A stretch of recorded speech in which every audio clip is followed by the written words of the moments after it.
The AC's cold air on my skin did nothing to cool the heat between us. When I laid her on the bed, her eyes were hazy, her lips slightly swollen from our earlier kisses. "Should we?" she started, her voice barely a whisper. I leaned down and kissed her again, my fingers slipping the strap of her nightgown off her shoulder. This time, she didn't say anything. Outside, the chirping of summer cicadas rose and fell, eventually drowning out the sound of our quickening breaths. It was the third day of our parents' business trip, and the house was so quiet you could hear the drip from the AC unit outside. I was sprawled on the living room couch, scrolling on my phone, but my ears were tuned to the sound of the shower. The moment the water stopped, I snapped my eyes back to my phone, pretending to be absorbed in sports news. "Hey, can you grab me a towel? I forgot one."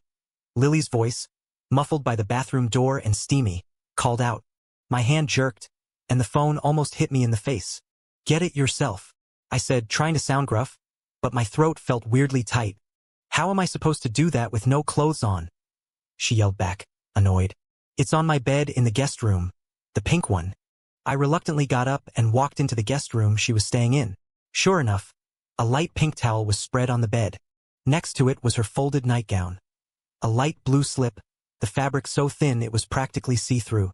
I snatched up the towel and the nightgown, my fingers feeling like they'd been burned, and hurried back to the bathroom.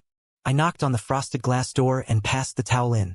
The door opened a crack, letting out a rush of warm air mixed with the scent of shower gel, and a damp hand quickly grabbed the items. I retreated to the living room, feeling a thin layer of sweat on my back. 10 minutes later, the bathroom door opened. Lily walked out, toweling her hair. I glanced up and froze.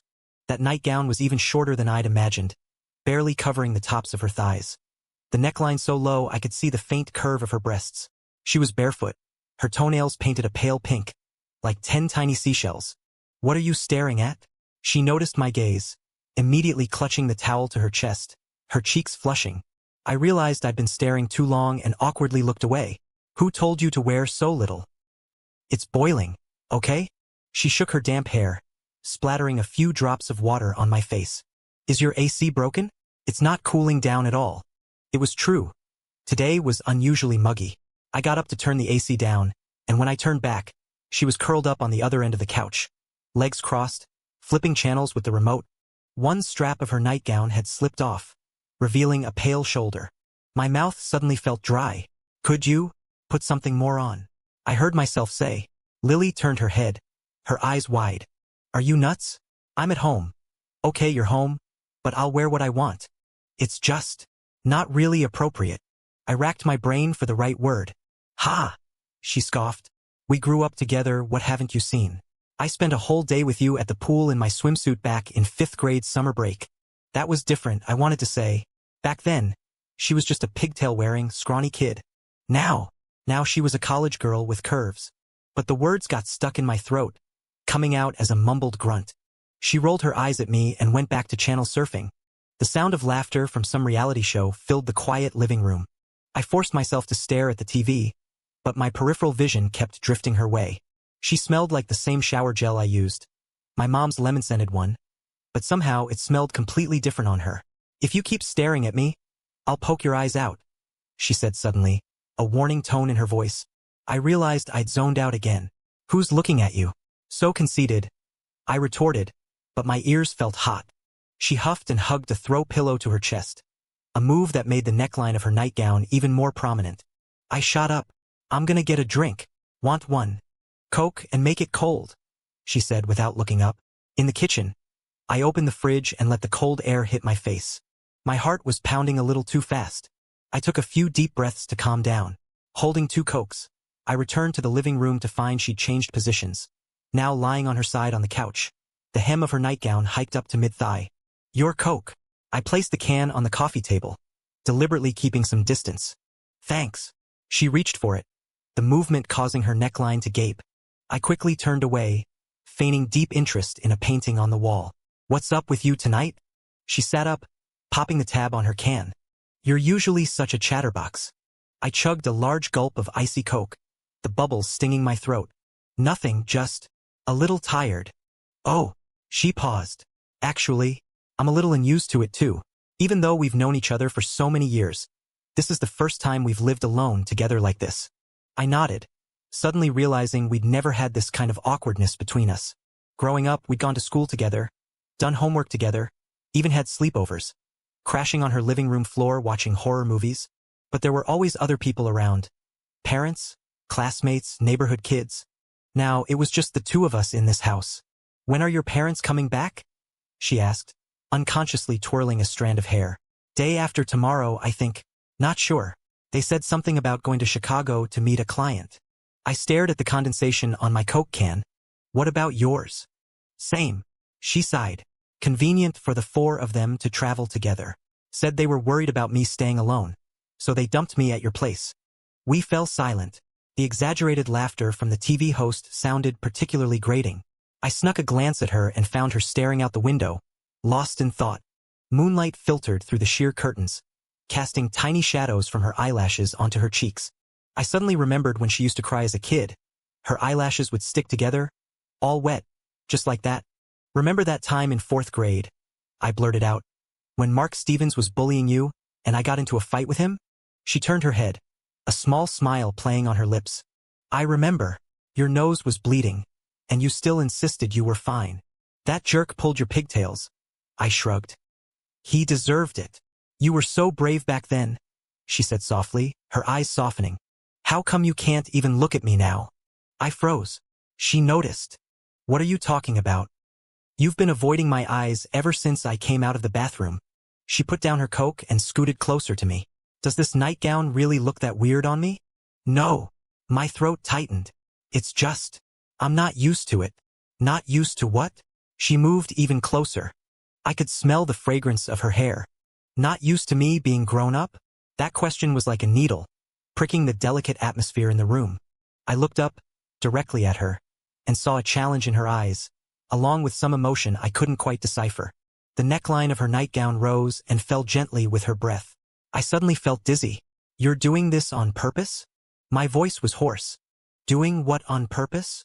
She tilted her head, her expression innocent, but her lips curved slightly upwards. "Wearing that, parading around in front of me." Her eyes widened. "Wow, what kind of caveman comment is that? I'm in my own home." "Okay, you're home, but what's wrong with wearing a nightgown? Is it illegal to wear a slip dress when it's hot?" "You know what I'm talking about." I put down my Coke, my hands clenching unconsciously. "You're clearly..." "I'm clearly what?" she interrupted, suddenly standing up, looking down at me. "You think I wore this to seduce you? Don't flatter yourself." I stood up too. We were only half a step apart. She tilted her head back to glare at me, her breathing ragged, her chest heaving. One strap of her nightgown slipped down again. This time, she didn't pull it back up. "Then why are you always..." "Always?" I stammered, unable to tear my gaze from her neckline. "Always what?" she asked, provocatively, even jutting her chest out slightly. The string of my reason suddenly snapped. I grabbed her wrist. "Ow!" She frowned but didn't pull away. We stood there, locked in a standoff, her wrist hot in my palm. I could feel her pulse, as fast as mine. Her eyes, amber in the light, her lashes trembling. "Let go," she said, but her voice was almost inaudible. I didn't move. A strange impulse surged through my veins, a buzzing in my ears. Her lips parted slightly, as if to say something. The next second, her other hand flew up and slapped me hard across the face. Smack! The stinging pain made me release her. She stumbled back a couple of steps, her chest heaving violently, her eyes flashing with anger and something else. "Jerk!" she cursed, her voice trembling. "What kind of look was that? What do you take me for?" I touched my burning cheek, shocked by the force of her slap, and even more shocked that it somehow made me more aroused. A dangerous switch had been flipped. My rationality was rapidly evaporating. "You've called me your little wifey since we were kids," I said, taking a step forward, my voice low. "Why play innocent now?" Her eyes widened even more. She raised her hand to hit me again, but this time I easily caught her wrist. In the struggle, we lost our balance and tumbled onto the couch. She writhed beneath me, her nightgown hiked up to her waist, revealing large swathes of pale skin. "Let go!" she struggled, but she was no match for my strength. Seeing her angry, flustered face, a primal urge to conquer surged through me. I leaned down and whispered in her ear, "My little wifey is so beautiful." She froze, looking at me in disbelief. I took the opportunity to lower my head and kiss her lips. She struggled at first, her fists pounding my back, but as I deepened the kiss, her resistance gradually weakened, eventually turning into a slight response. This shift was like gasoline poured on my already burning desire.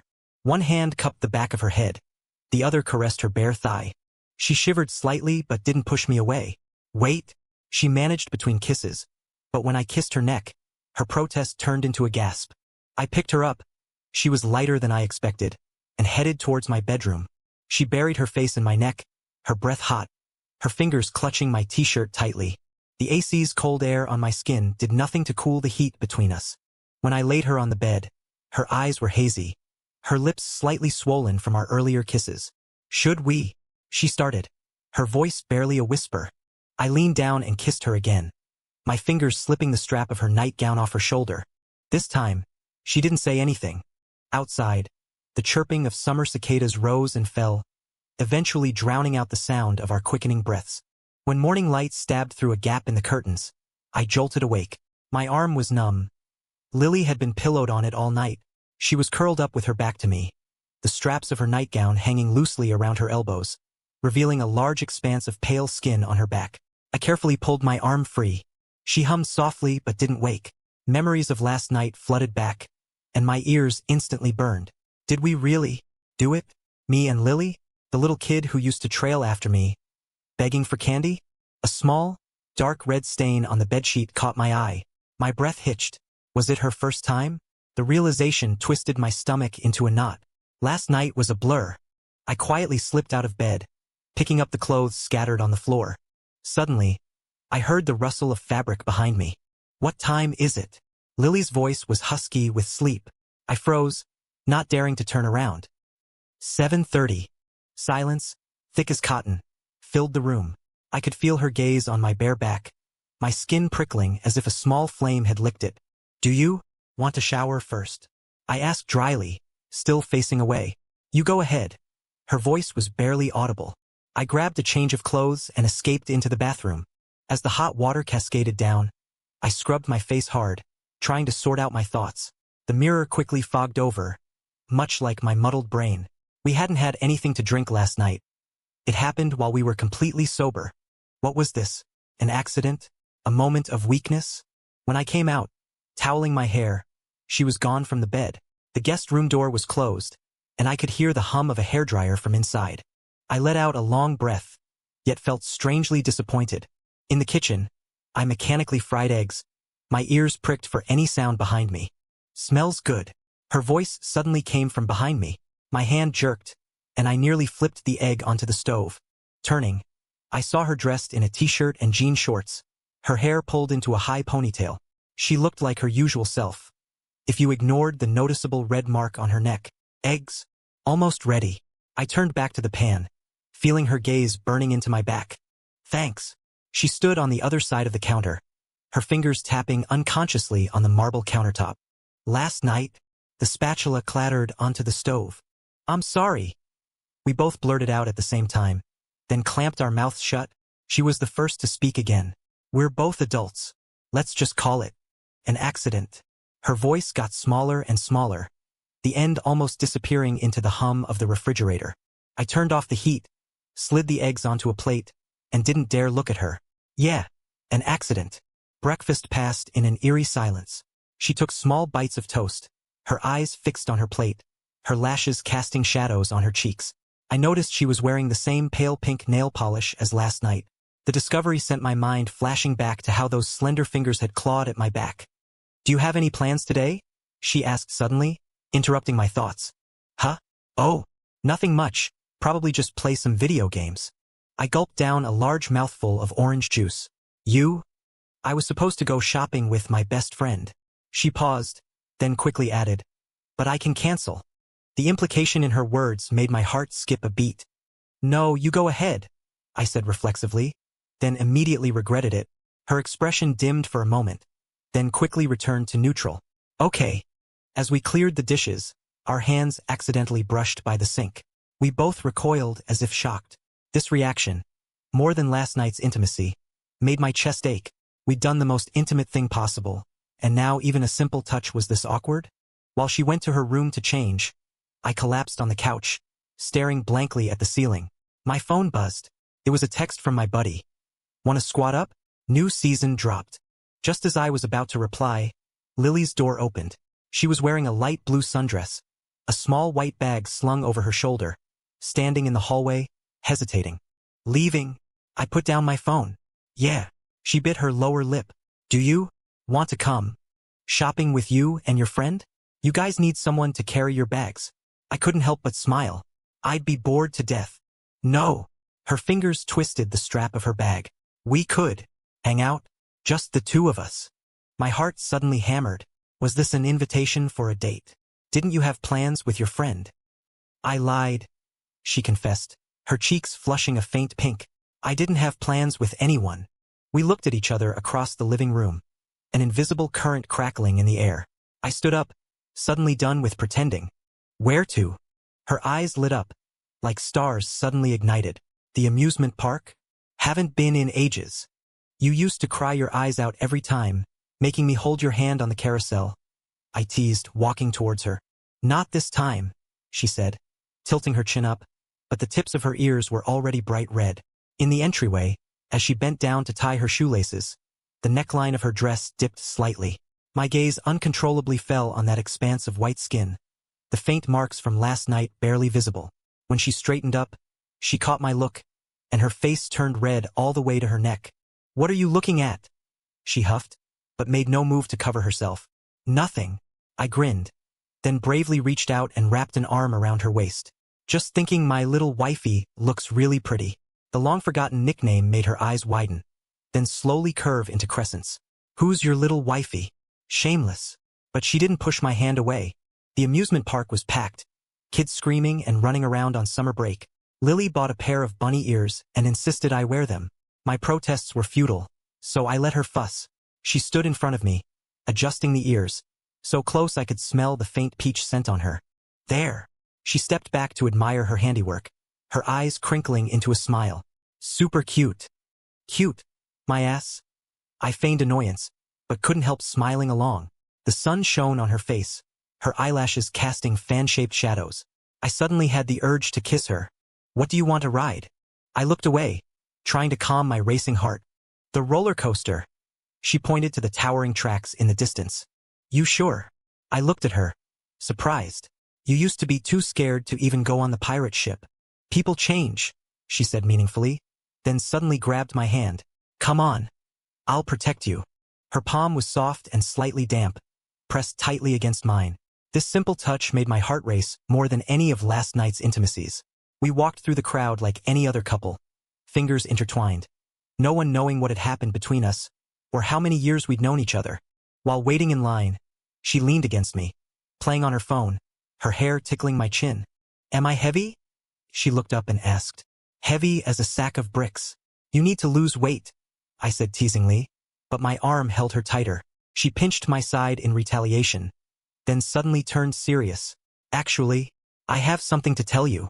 "What?" I tensed up. "Last night," she took a deep breath. "It wasn't an accident." My heart nearly stopped. "What do you mean?"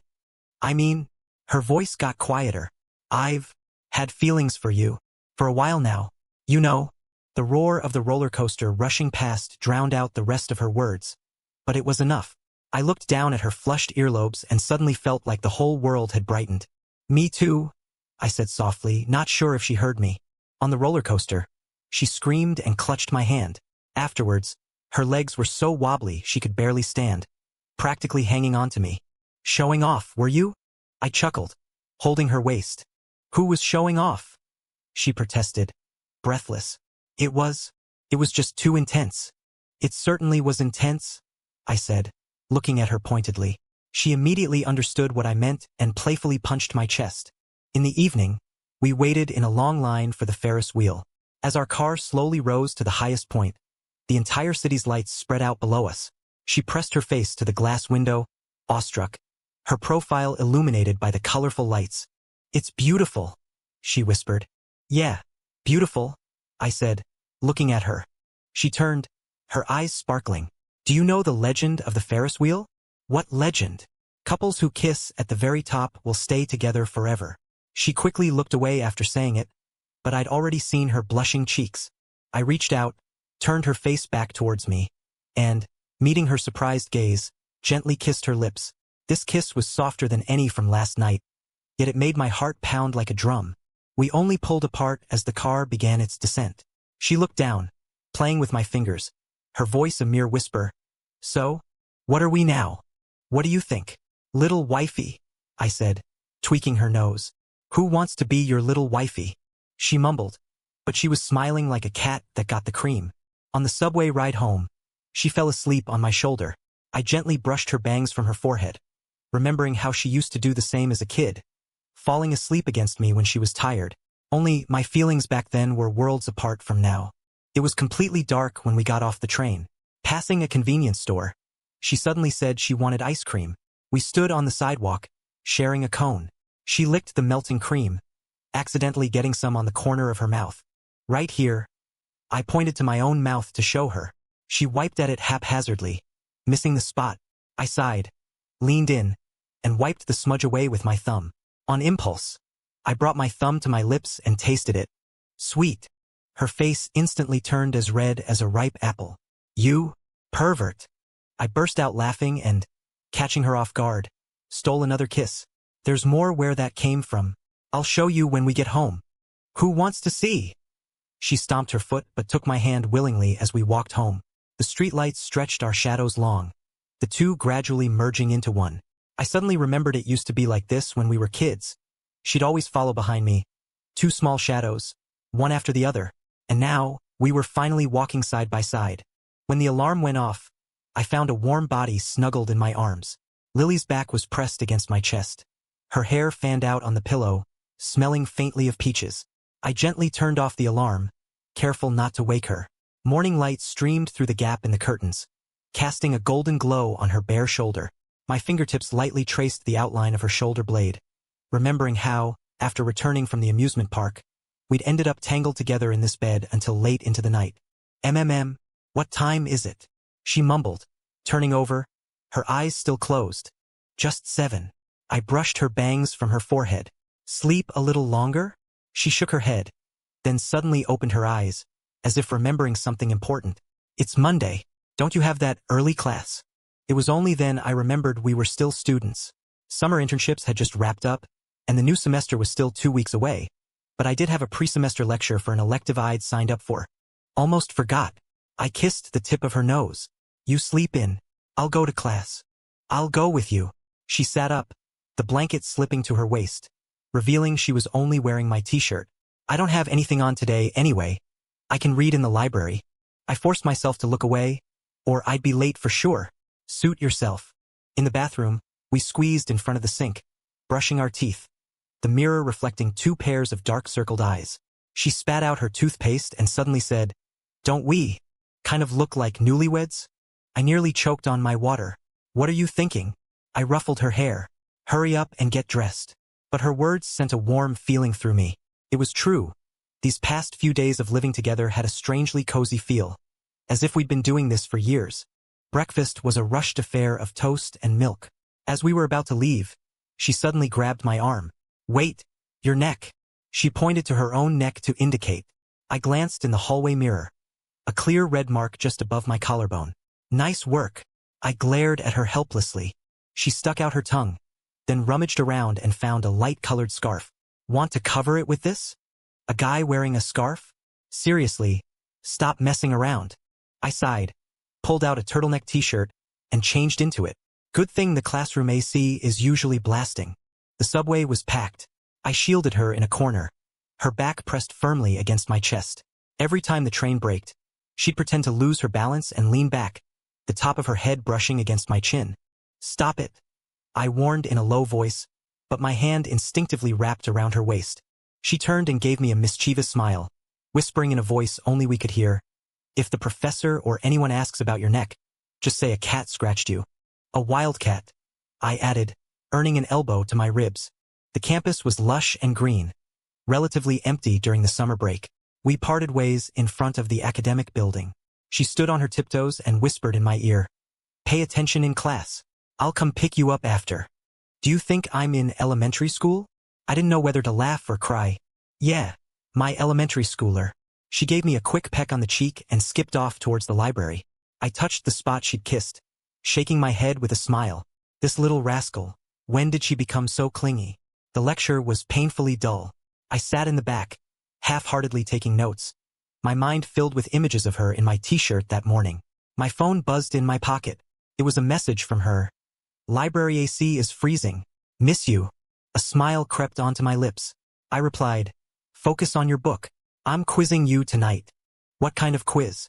Winky face, she texted back instantly, adding a winky face. What do you think? I teased. Perv, total perv, she replied, followed by 3 angry emojis. I was about to text back when the professor suddenly called my student ID number and asked me a question. I scrambled to my feet, drawing laughter from the entire class. When the bell rang, I quickly packed my things, eager to find her at the library. Just as I stepped out of the building, I saw her standing by the fountain, talking to a guy. I recognized him, Brandon Carter, from the liberal arts department, a notorious player. He was leaning in close to Lily, saying something, and even tried to touch her arm. A surge of anger flared up inside me. I strode over, hearing Brandon say, So, how about we check out that art exhibit this weekend? She's busy? I cut in, stepping between them, my voice cold. Lily looked up in surprise. Then her eyes lit up, and she looped her arm through mine. Oh, you're here. Brandon was just asking me about an art exhibit. Was he? I stared at Brandon, who took a wary step back. You two know each other. Brandon looked from me to Lily, then at her arm linked with mine. He's my... Lily began. Boyfriend? I interrupted, pulling her shoulder closer. Brandon's expression turned awkward. Oh, sorry. I didn't know you had a boyfriend. Now you do? I said, my face impassive. Once Brandon was out of earshot, Lily pinched my side. Jealous? Who's jealous? I said stubbornly. I just don't like guys like him. Ooh. She drew out the sound, her eyes glinting mischievously. So, boyfriend, where are we going now? That word, boyfriend, sent a shiver down my spine. Even though we'd already been intimate, this was the first time it had been said out loud, acknowledged publicly. Hungry? I'll take you somewhere good.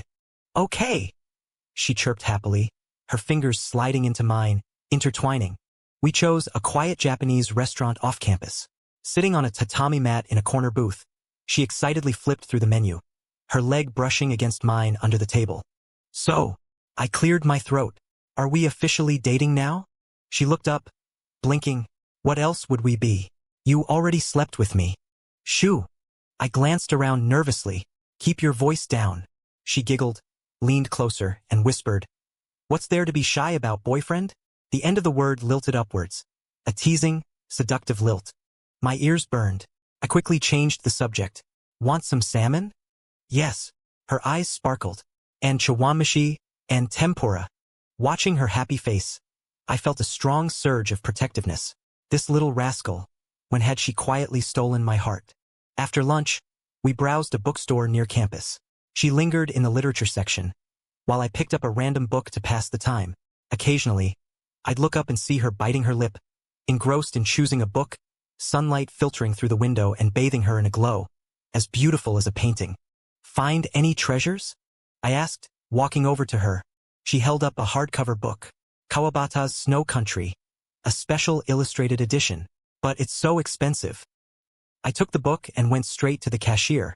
My treat. No way. She hurried after me. It's too much. Consider it. I leaned down and whispered in her ear. A token of our affection. The tips of her ears turned instantly red. She didn't object further, just mumbled softly. Then I'll have to get you something too. On the subway back, she clutched the book like a precious treasure, stealing glances at me from time to time. I pretended not to notice, but my heart felt swollen with sweetness. Back home, she immediately unwrapped the book and curled up on the couch to read. I sat beside her, scrolling through my phone, occasionally glancing at her focused profile and the gentle rise and fall of her chest as she breathed. What are you looking at? She suddenly looked up, catching my eye. Can't I look at my girlfriend? I said, matter-of-factly. She pursed her lips into a smile and scooted closer, resting her head on my shoulder. Sure, look all you want. We spent a quiet afternoon nestled together like that. As evening approached, she got up, saying she wanted to make dinner. "You can cook?" I asked, surprised. "Don't underestimate me." She tied on an apron. "Mom just taught me a few things the other day." I watched her busy figure from the kitchen doorway, the apron strings cinching her slender waist. Her chopping skills were still a bit clumsy, but her focused expression was adorable. "Need any help?" I walked over and wrapped my arms around her waist from behind. "Don't mess around." She nudged me with her elbow. "Go watch TV and wait." I stubbornly stayed put, resting my chin on her shoulder. "I want to learn, so I can cook for you later." She turned to look at me, her eyes shining. "Really? Really?" I kissed her hair. "Teach me." And so, that evening, the kitchen was filled with laughter and the smell of something burning. She tried to teach me how to make simple pasta with tomato sauce, but I still managed to scorch it. We ended up ordering takeout, but neither of us cared. "It'll be better next time," she said, bravely trying a piece of burnt pasta. "At least, it's edible. Don't force yourself." I laughed, taking the fork from her. "From now on, you're the head chef, and I'll do the dishes." "Deal." She held out her pinky. "Pinky swear." The childish gesture melted my heart. As our pinkies linked, I suddenly realized that all those childhood memories of us, our best friends forever bond, had now become the most precious treasures. After showering that night, she sat on the edge of the bed in that light blue nightgown, toweling her hair. I put down my phone and took the towel from her to help. "Did you have fun today?" I asked. "Aha." She tilted her head back to look at me. "Especially when you admitted I was your boyfriend. You just like seeing me jealous, don't you?" I teased. "Not entirely." She turned and playfully hit me. "It's just, I finally don't have to sneak around." I put down the towel and cupped her face. "We'll have to keep it a secret for now, at least from our parents." "I know." She pouted. "If my mom found out we did that, she'd kill me." "That? What do you mean?" I teased deliberately. "What that? You." She lunged at me in mock anger, trying to pinch me, but I caught her and we tumbled onto the bed. "Between kisses," she gasped. "So what are we then? A secret affair?" "A secret romance," I corrected, my fingers tangling in her hair. "More exciting, don't you think?" "You but mush." Her protest was smothered by my kiss. Late at night, she slept soundly in my arms.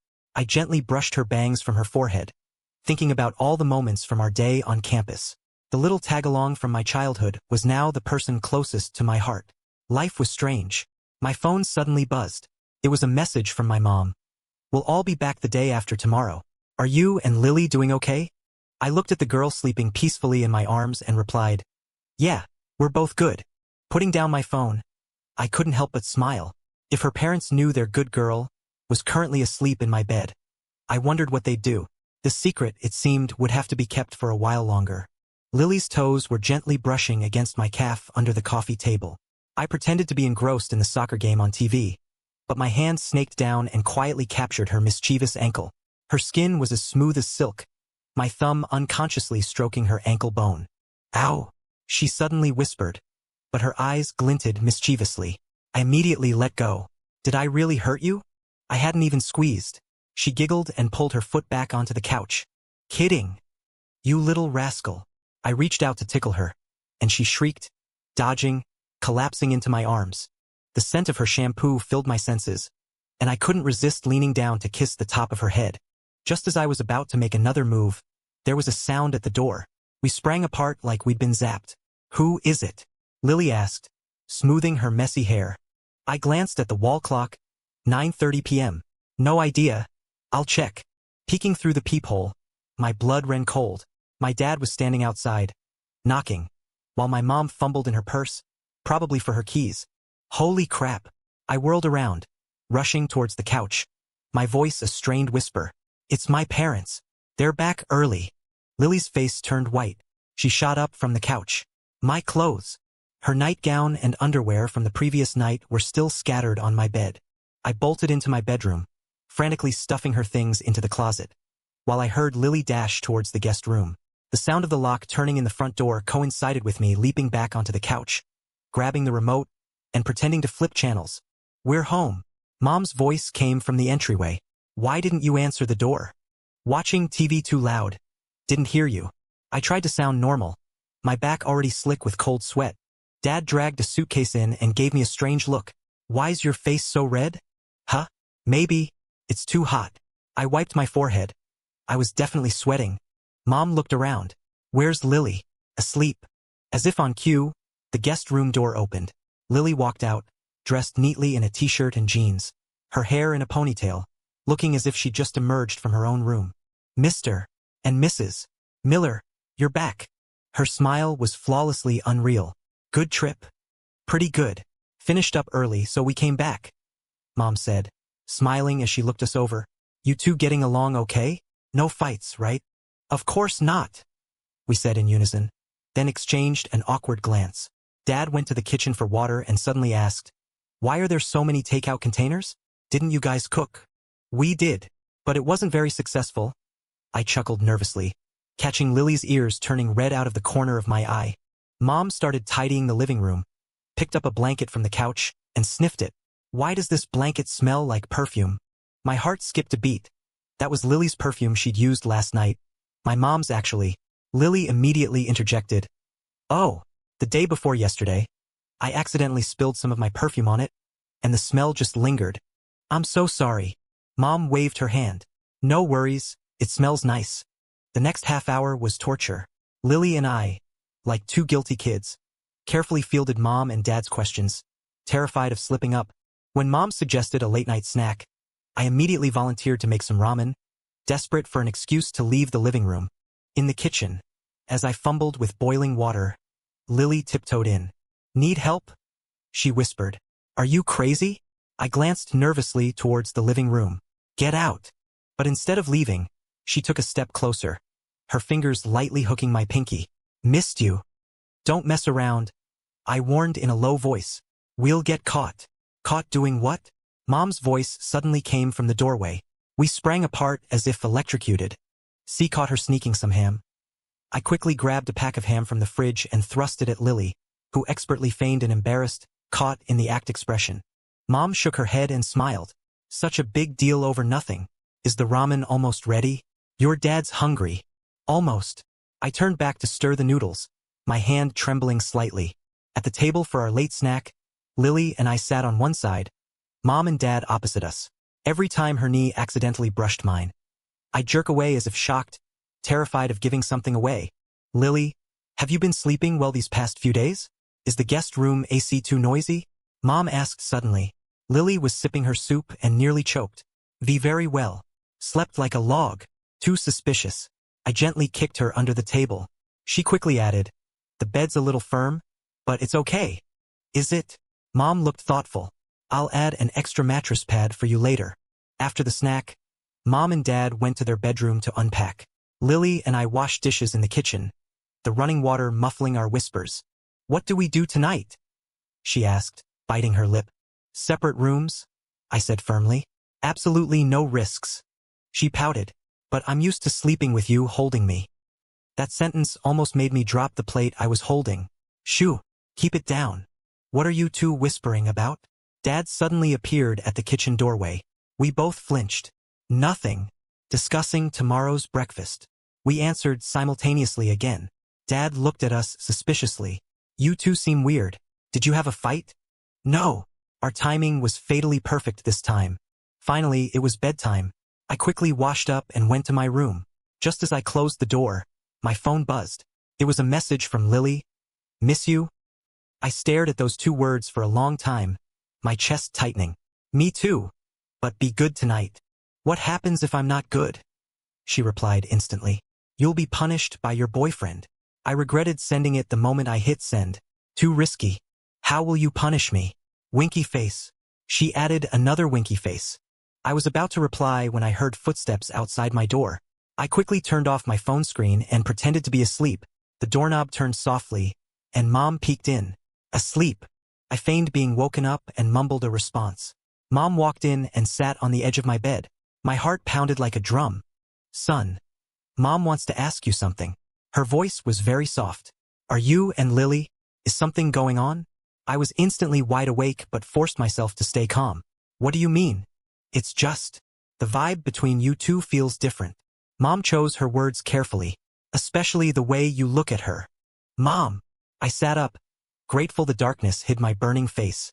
We're just getting along really well. She's not a little kid anymore. We have a lot in common. Mom was silent for a moment. You know, our families are so close. If anything changes, you have to tell me. I know, I mumbled, sounding annoyed, but feeling incredibly guilty. Seeing my reaction, Mom didn't press further. Sleep then. She walked to the door, then paused. Oh, right. The guest bathroom drain seems a bit clogged. I'll get someone to fix it tomorrow. Lily can use our bathroom tonight. Oh, I replied, letting out a long breath only after she closed the door. My phone buzzed again. Still Lily. What did your mom say to you? She came to my room too. Asked if we were hiding something from her.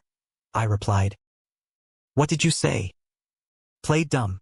What about you? She said she thought we were acting weird. Asked if I was upset about something. I said no, of course. We both sent a string of ellipses, then a laughing crying emoji. Now what? She asked. Stick to the plan. Separate rooms. We'll figure things out tomorrow. But, she sent a crying emoji. I can't sleep without you. My heart melted, but I steeled myself and replied. Just for tonight. Be good. Putting down my phone, I stared at the ceiling. Mom's sharp observations scared me. If we almost got caught on the first day, what would happen next? We couldn't keep sneaking around forever. As I was lost in thought, my phone lit up again. It was a picture from Lily.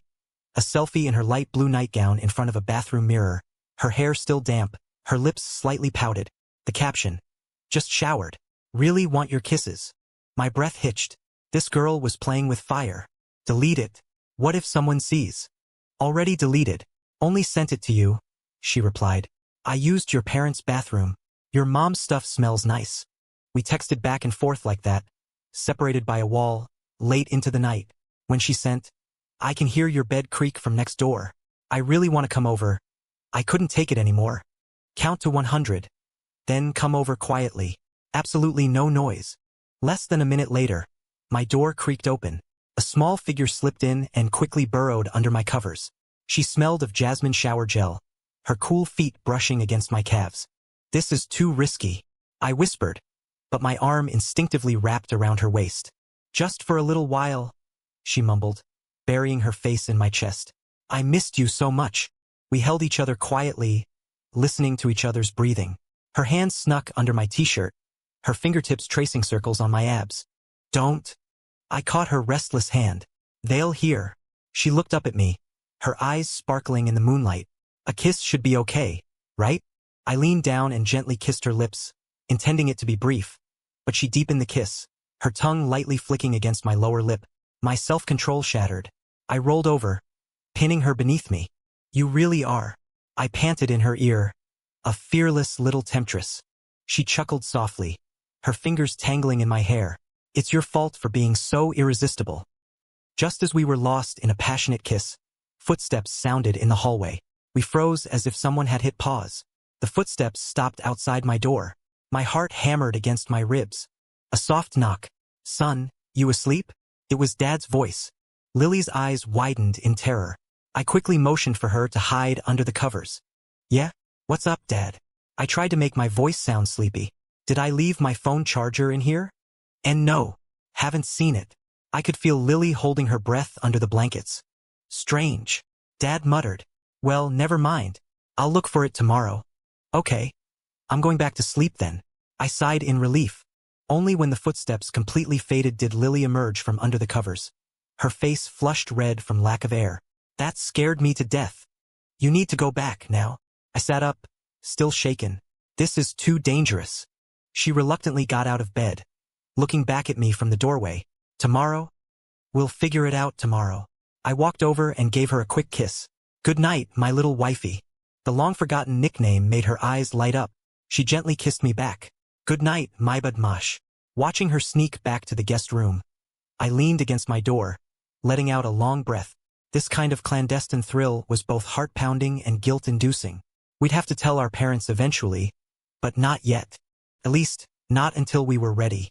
Lying in bed, I smelled the lingering jasmine scent on my pillow and couldn't fall asleep for a long time. In just 1 week, my life had been turned upside down.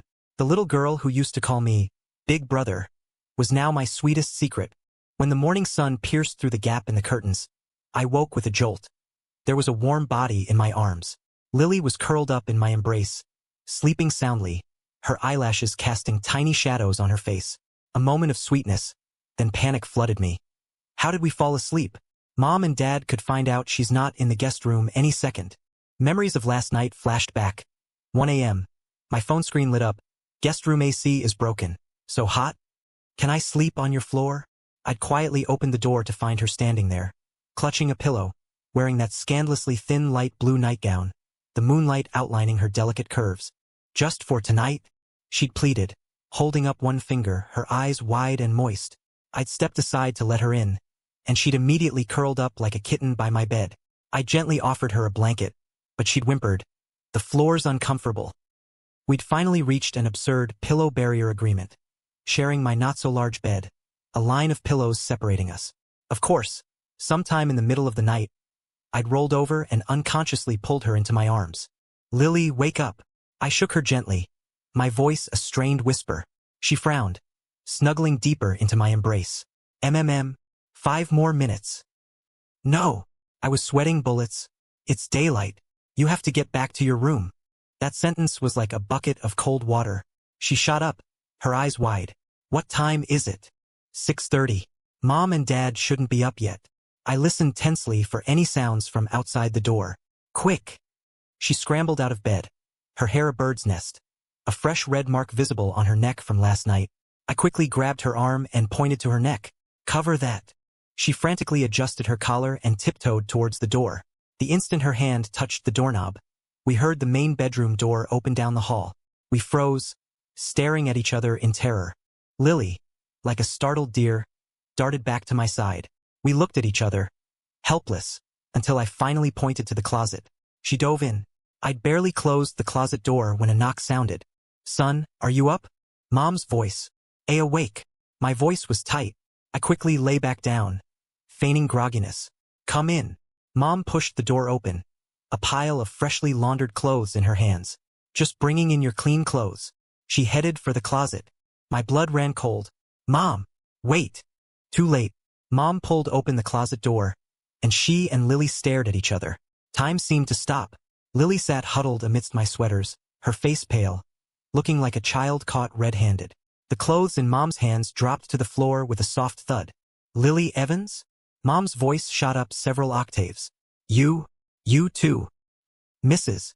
Miller, I can explain." Lily's voice was choked with tears. Mom stumbled back a step, her face ashen. "Ethan Sr., get in here now." 5 minutes later, the living room had become a courtroom. Dad sat on the couch in his robe, his brow deeply furrowed. Mom paced back and forth, occasionally stopping to point at us, speechless.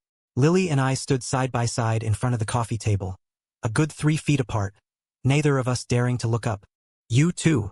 When did this start?" Dad finally spoke, his voice dangerously low. "Last week, when you were on your trip, I confessed honestly." "How far has it gone?" Mom suddenly stopped pacing, her voice trembling. My throat tightened. "Mom, answer your mother."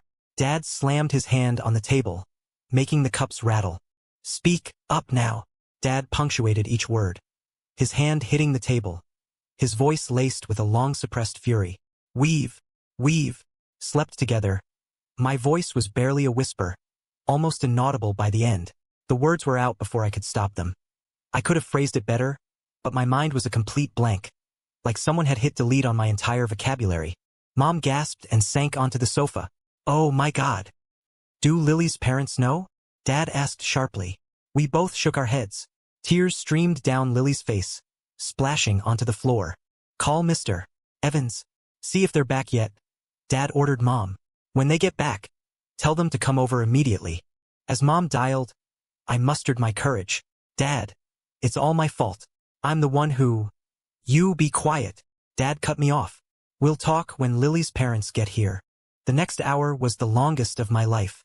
Mom took Lily to the guest room for a private talk, while Dad and I sat in silence. I wanted to explain, but his glare made me shrink back every time. When the doorbell rang, I nearly jumped out of my skin. Mr. and Mrs. Evans stood at the door, their faces grim. Mr. Evans' eyes were stormy. Where's Lily? Mrs. Evans asked immediately. Mom brought Lily out from the guest room. The moment Lily saw her parents, she burst into tears. Dad, Mom, don't call me Dad. Mr. Evans roared. I raise you for 21 years, and this is how you repay me? Lily flinched, crying harder. Mrs. Evans rushed forward and took her daughter's hand. Honey, calm down. Calm down. Mr. Evans turned to my father. Ethan Sr., is this the fine son you raised? Taking advantage of my daughter while we're away. I didn't take advantage of her. I shot up. We both feel the same way. Bullshit. Mr. Evans' face was beet red. How old are you kids? What do you know about love? I'm 21. Lily suddenly looked up, her voice trembling but firm. Dad, it was my choice. I love him, and not like a brother. Her words exploded in the living room like a bomb. Mr. Evans froze. Mrs. Evans looked stunned. You? What did you say? Mr. Evans' voice suddenly softened. Lily wiped her tears and looked directly at her father. Her voice still a little choked. I've liked Ethan since we were kids. I was just too scared to say it before. My chest burned. I hadn't expected her to say all this. Not like this. She was braver than I was. Mr. Evans looked like all the strength had drained out of him. He sank into a chair. David, my dead side. It's happened. We need to talk this through. The adults retreated to the study, leaving Lily and me in the living room. We were like two convicts awaiting sentencing, perched on opposite ends of the couch, afraid to get closer. I'm sorry, Lily whispered. I got you yelled at? No, I should be the one apologizing. I looked at her swollen eyes. Your dad's right. I should have had more self-control. She shook her head, her fingers stealthily reaching out to link with my pinky. No regrets. That small touch made my nose sting. We sat there in silence, listening to the heated arguments coming from the study. They're just kids. What do they know about love? Mr. Evans' voice, muffled. The children are adults. Mom's voice. What if something goes wrong down the line? How can our families stay friends? What if she gets pregnant? Every sentence was like a knife in my heart. Lily's hand trembled in mine. I gave her fingers a gentle squeeze. An hour later, the study door finally opened. The four parents emerged, their expressions somewhat softer, but still serious. Mr. Evans' eyes were red, as if he'd been crying, or trying not to. Kids, my dad began, we've discussed it. My heart leaped into my throat. You're both adults, and we can't force your feelings, Dad continued. But there's one condition, you have to be serious about this relationship. If this is just a game, end it now, before it goes any further. We're not playing games. Lily and I said in unison. Mr. Evans stared at me. Ethan, don't answer too quickly. Can you swear you'll be responsible for my daughter? I swear, I said, looking him straight in the eye. I'll spend my life proving it. Mr. Evans snorted, then turned to Lily. And you? Are you sure you're not confusing sisterly affection for love? Lily walked over to her father, starting to sob. Dad, I know the difference. When he got hurt in fights as a kid, my heart would ache. When he had girlfriends, I'd cry myself to sleep. That's not how a sister feels. Mr. Evans' expression finally softened. And, Mrs. Evans added sternly, you need to be discreet. Be mindful of your actions and where you are. Absolutely no gossip. And most importantly, you need to use protection. My face instantly burned. Lily looked like she wanted the ground to swallow her whole. And so, we were granted a probation. The atmosphere between the families was still a bit awkward. But at least it wasn't hostile anymore. Before leaving, Mr. Evans clapped me on the shoulder, hard enough to make me wince. His version of a punch, I guess. After the Evans family left, Mom and Dad sat on the couch, sighing. Son, Mom said, rubbing her temples. From now on, be careful. I know, Mom. And, Dad added, don't be too affectionate in front of us for a while. Give Lily's parents some time to adjust. I nodded, the huge weight finally lifting from my chest. Back in my room, my phone buzzed. It was Lily. My dad cried in the car on the way home. Said his little girl had been stolen. I feel so bad. I didn't know what to say. I typed out several comforting messages, then deleted them. 10 minutes later, another message from Lily. Miss you?